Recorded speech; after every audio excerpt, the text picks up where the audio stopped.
Hey guys, welcome back to the channel. In today's video, I'm going to be going over yet another piece of gear, and this one I bought off a friend less than a month ago actually, and this is a high-cut helmet from a company called Sestan-Busch.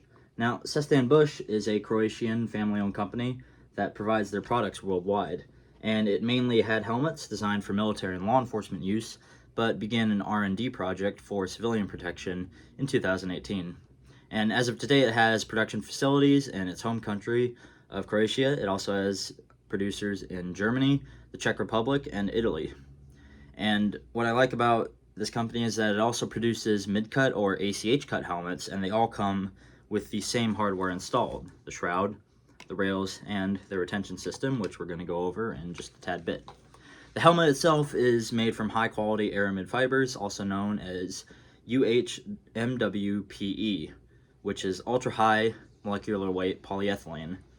And they use that to their advantage to create a helmet. This helmet weighs about 2.9 pounds, which is surprisingly light for a ballistic helmet, but it provides that same amount of protection as other military-issued helmets that are made in the USA. And from their website, it says that they are tested to level 3A according to NIJ 0106.01 and are tested to V50, which is a velocity test of 650 meters a second, according to STANAG 2920. Now, with the statistics aside, let's move on to the helmet itself. We're going to start from the front and work our way to the back. So, the shroud on it for NVGs fits both Wilcox and Naruto's. Here I have a USGI Rhino 2 that is a little bit faulty. Most Rhino mounts fit in this with no issue, but mine is a bit crappy. As you can hear, it rattles around ever so slightly, but I plan to fix that with just a little bit of electrical tape. And the metal center is accented by this polymer shroud around it. It's a 3-hole shroud, as are a lot of high-end NVG shrouds nowadays, and I haven't had any issues with it.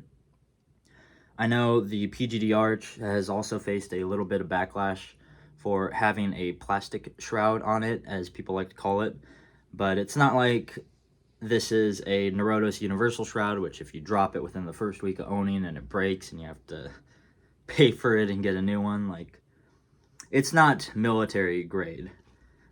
As you can see, this is a big fan of their thick screws as well. These are standard Phillips head, and they're probably easy to replace, but I'm not one for uninstalling and reinstalling hardware. Beggars can't be choosers, you know? As for the sides, I have arc rails and my own 3M Pelter mounts installed, and these arc rails are a little bit different from ones that you might find on systems such as the OpsCore, Fast SF, or Maritime, or RF1.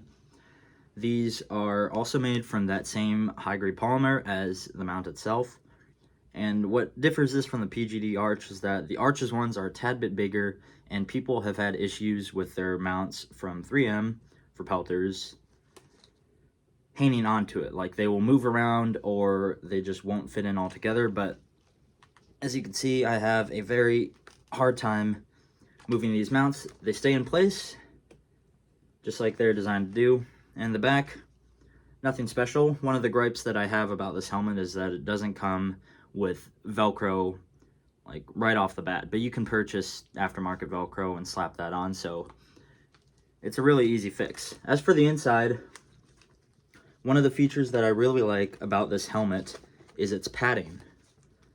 It uses a 9-pad system, and what these pads are made of, I'm not entirely sure, but it's almost like memory foam. It feels like air almost, or gel whenever you're wearing it. And it provides overall a level of comfort that I have not been able to replicate with my normal ACH or even my high-cut ACH.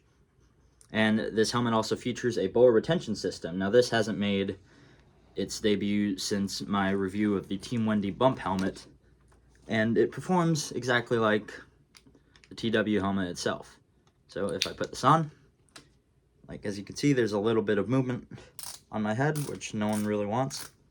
But if I tighten it down and I try moving my head like that again, there's less of that extra movement on there. So props to Sestan-Busch for taking that into consideration. And also the chin strap is a push to release, not an actual buckle like your normal USGS issued or your ops core shrouds. So that covers the internals. And as for my personal opinion on it, again, the lack of Velcro is interesting, but it's something that can be fixed easily. I can also put whatever covers I want on it for high cut helmets, so I can do them from first spear, ops core. My friend included this little one Tigris one, which is pretty unremarkable in fact, so be prepared for a full helmet loadout in the future. And the shroud, which a lot of people would have issues with, I don't personally. This is, again, a new product. I need to run it for a little bit, and I'm sure that this will make an appearance in a later video. And one of the things that I love about it, besides the padding at least, is its weight. So, like I said in my high cut ACH video, every ounce you add to your head is a liability. And this thing, such as stated earlier, weighs only about 2.9 pounds, and that's without attachments. With these, a counterweight, a night vision mount, and other paraphernalia is going to weigh a lot more, but even if I did have a full loadout on this helmet, sans nods, it would probably amount to something that's just under 5 pounds. So that's a plus for me. And this company, Sestan-Busch, also is the parent company of Busch Protective, whose helmets are being adopted by the FBI and CIA. And I've included a link to a video that shows those helmets from Busch Protective being compared to ones from Ops Corps and Team Wendy. And I advise everyone watching this to look at the back face deformation comparisons. You'd be surprised at how much that affects a helmet's performance, despite whoever might be making it. So overall, this is a really great product, and I only wound up paying about $450. These are the mid to high 600s new, and that's both in euros and US dollars for those of you concerned about national currency changes. So overall, you're getting the best bang for your buck with this helmet. It fits amazing, it looks pretty cool, and with a full loadout, I have no doubt that it will get things done just as good as its more expensive counterparts. And really, that's all I got. So if you like this video, leave a like. If you didn't, a dislike. Subscribe for more, and I'll see you in the next one.